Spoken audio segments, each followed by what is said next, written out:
रवानी साहब, पाकिस्तान का तो कॉम्बिनेशन हमने देख लिया है, इंडिया का कॉम्बिनेशन जो है उसके अंदर बहुत सी चीज़ें मिस हो रही हैं।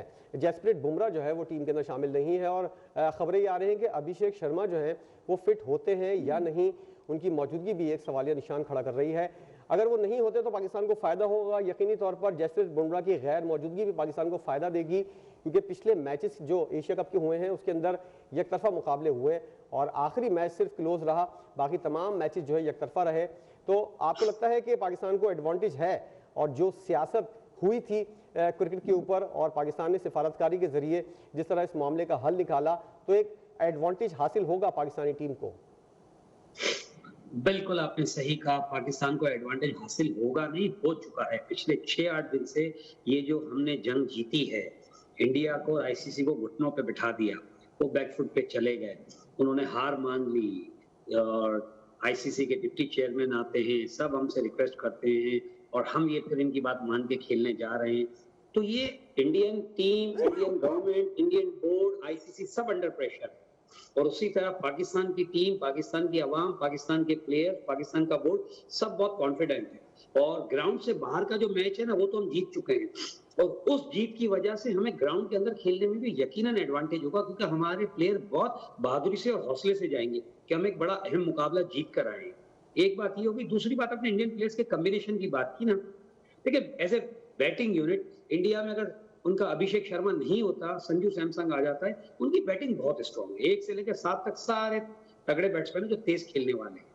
असल हमें प्रॉब्लम जो है वो बुमराह की है, वरुण चक्रवर्ती की है, और मेरा ख्याल है कल कुलदीप को भी खिलाएंगे। ये कुलदीप यादव पाकिस्तान के खिलाफ कंटिन्यू परफॉर्म कर रहे हैं। तो हमें प्रॉब्लम इनकी बॉलिंग से, बुमराह नहीं होगा तो हमें बहुत बड़ा एडवांटेज है, क्योंकि बुमराह नो डाउट इसको वर्ल्ड नंबर 1 बॉलर है, फास्ट बॉलर है, इसमें कोई दो राय नहीं है।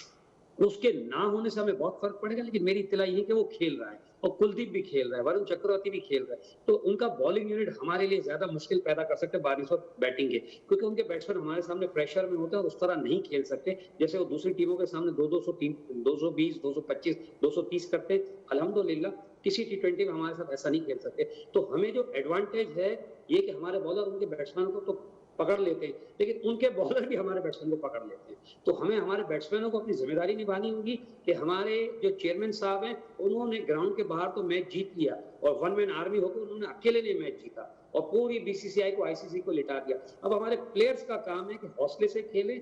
यहाँ एक बात मैं जरूर आपसे कहूंगा कि पाकिस्तान की टीम, पाकिस्तान के प्लेयर्स, उनके लिए पैगाम है पूरी कौम की तरफ से कि हम सब आपके साथ है, पूरी कौम आपके साथ है। अच्छा, हार से भी नहीं घबराना। जब दो टीमें ग्राउंड में उतरेंगी, कोई जीतेगा कोई हारेगा, लेकिन मेरे शेरों, मेरे बच्चों, मेरे टाइगर, जज्बे से खेलना है, हौसले से खेलना है, इंशाल्लाह जीत के आना है। और अगर हार के भी आना है तो ऐसे आना है कि सामने वाले भी बोले कि वेल प्लेड। ये मेरा कहना है बस। लड़के हारे हैं और ऐसे नहीं हारे कि बिल्कुल एकतरफा मैच हो। सैफ साहब, कितनी अहमियत का हामिल होगा टॉस, और पाकिस्तान को क्या करना चाहिए? चेस के लिए जाना चाहिए या एक बड़ा टोटल बनाएं और इंडिया को प्रेशराइज करें और बाद में अपनी बॉलिंग के जरिए इंडिया को आउट क्लास कर दें? क्या समझते हैं आप? और हमारे कप्तान ने भी कहा है कि पिच देखने के बाद जो है कॉम्बिनेशन का हम फैसला करेंगे, किसको इन करना है या किसको आउट करना है। कॉम्बिनेशन तो शायद चेंज ना हो, टॉस कितनी अहमियत का हामिल होगा कल के मैच में? देखें, कल के मैच में हमेशा जैसे इवेंट के अंदर जो टॉस होता है इंडिया पाकिस्तान मैच में बड़ा इंपॉर्टेंट होता है। मैं समझता हूँ कि पाकिस्तान को टॉस जीतकर बैटिंग करनी चाहिए और एक अच्छा टोटल लगाए बोर्ड पे, ताकि इंडिया अंडर प्रेशर है और हमारी बॉलिंग में इतनी कैपेबिलिटी है कि हम इजीली इंडिया आउट कर सकते हैं या उनको अपने आउट टोटल को डिफेंड कर सकते हैं। हमारी जो टीम है इस काबिल है कि वो इस वक्त 5 लगातार कंटिन्यू मैच T20 के जीते हैं, 3 ऑस्ट्रेलिया से होम जो ये वो 2 वर्ल्ड कप के। तो हमारी टीम का और हमारे प्लेयर्स का मोरल भी काफी हाई है और बिल्कुल अंडर प्रेशर नहीं है। बलवानी भाई ने बहुत जबरदस्त बात की कि हमारी टीम ने सारी महाज जंग है, पाकिस्तान हर महाज में मैच टीम जीत चुका है, जंग जीत चुका है। ग्राउंड का मैच जीतना 11 प्लेयरों का काम है कि ये भी मैच जीत कर कौम को खुशियों का तोहफा दें और हम बड़ी उम्मीद करते हैं कि हमारे प्लेयर इस काबिल हैं कि ये हारते हैं। कॉन्फिडेंट बहुत हाई है और इसको सारे प्लेयर फॉर्म में आ जाना बहुत अच्छी खुशैन बात है। बाबर का फॉर्म बड़ा इंपॉर्टेंट है जो इस वक्त बड़े मैच अपने। चौथा ऐसा 4 ऐसे प्लेयर हैं जिन्होंने 4000 रन बनाए हुए T20 क्रिकेट में, 4000 रन, तो उसमें बाबर आजम भी शामिल, विराट कोहली, रोहित शर्मा और एक आज जो है बटलर, तो 4 ऐसे प्लेयर हैं जो हाईएस्ट रन किए T20 में, हमारा बाबर आजम शामिल है, वो खेल रहा है। तो हम बड़े कॉन्फिडेंट हैं, हमारी कौम बड़ी कॉन्फिडेंट है, बहुत सपोर्ट कर रही है, अपनी टीम को बैक कर रही है। हम समझते हैं कि पाकिस्तान टीम अच्छा परफॉर्म करेगी, दिल से खेलेगी, जज्बे से खेलेगी, लड़के हार जाएं लेकिन अच्छा खेलें, टफ फाइट दें और कॉन्फिडेंस होकर खेलें, बिल्कुल अंडर प्रेशर ना आए। बड़ा मैच जरूर है, लेकिन बड़ा मैच में असाब बहुत जरूरी होता है, हमें अपने असाब कंट्रोल में रखने, बिल्कुल दूसरी बातों पर ना जाए। अंडर प्रेशर है, इंडिया हर महाज पे जंग हारा हुआ है, तो उनका मोरल भी थोड़ा डाउन है। मैं कोशिश करेंगे ताकि कुछ आने को कुछ बचना पास हो, लेकिन मैं समझता हूँ कि हमारी टीम इतनी कैपेबल है, जरूर। अच्छा सना हारून, कितना प्रेशर होगा बाबर आजम के ऊपर? आज उनका वीडियो बयान भी सामने आया है और उन्होंने बाकायदा तौर पर प्रेशर के ऊपर बात की है और नए खिलाड़ी जो हैं उनको ये उन्होंने हिदायत की है कि जो खिलाड़ी जितना प्रेशर लेता है उसकी परफॉर्मेंस उतनी ख़राब होती है, तो प्रेशर नहीं लेना, इस बात का इजहार जो है बाबर आजम ने किया है। हम देख रहे हैं कि 2022 के बाद से अब तक बाबर आजम का बैट जो है वो रन्स नहीं उगल रहा, खास तौर पर इंडिया के खिलाफ जिस तरह की विनिंग परफॉर्मेंस का मुजाहरा किया था बाबर आजम और रिजवान ने, और एक तरफा मुकाबले के बाद 10 विकेटों से इंडिया को हराया था, उसके बाद से अब तक बाबर आजम कोई ऐसी कारकर्दगी नहीं दिखा सके जो शायकीन को याद रह सके। तो बाबर आजम के ऊपर भी यकीनी तौर पर प्रेशर होगा और अब तो उनका बैटिंग नंबर भी तब्दील कर दिया गया है। ये कितना मुश्किलात का शिकार होगा बाबर आजम के लिए, क्योंकि वो जिस नंबर में पहले बैटिंग करते थे अब मुकम्मल तौर पर चौथे नंबर पर आना उनके लिए जो है अच्छा भी हो सकता है, बुरा भी हो सकता है। आप क्या समझती हैं बाबर आजम के लिए कल कितना अहम मैच होगा? देखिए बिल्कुल ये बात सही है कि कोई भी प्लेयर हो, चाहे वो बाबर आजम हो या वो कोई भी प्लेयर हो, आप जब प्रेशर ले लेते हैं तो फिर ऑब्वियसली आपको परफॉर्म नहीं कर पाते। और लेकिन अभी जो जिस बैटिंग लाइन पे वो आएंगे, यानी चौथी नंबर पे वो आएंगे, तो थोड़ा सा मैं समझती हूँ कि उनके लिए साइकोलॉजिकली थोड़ा सा इफेक्ट करेगा। लेकिन स्टिल फिर वही वाली बात है कि आप पहले नंबर पे आए, दूसरे नंबर पे आए या चौथे नंबर पे आए, वन डाउन आए, तो प्लेयर ने वहां जाके परफॉर्म ही करना है।